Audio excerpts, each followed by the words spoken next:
In this video, I'm going to show you how to fix Windows cannot access the specified device path or file. You may not have appropriate permissions. So first thing you're going to do is go to search bar, type in CMD, and right click, run as administrator. Over here, you're going to type net user administrator / active yes. So type this and press enter, and then after you do this, you're gonna leave this, close this down. So what you're gonna do now is go to control panel, and here go to users, and here change account type, and choose your user, and go to change the account type. Here select administrator, and then click change account type.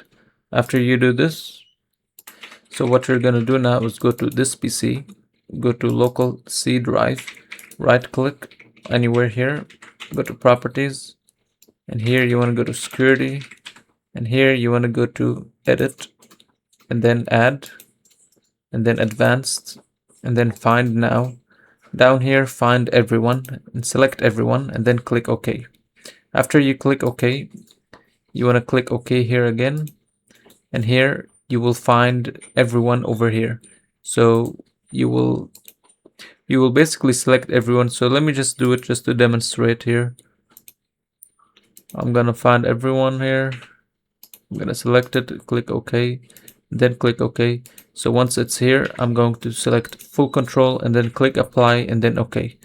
After this, you're gonna basically click apply and then OK again, and you're gonna close this down. So now you can just close this down.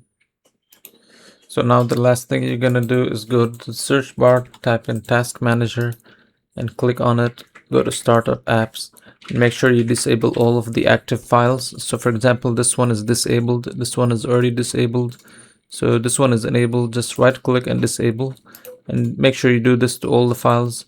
After you do this, just restart your computer, and that's it. Make sure to leave a like and subscribe.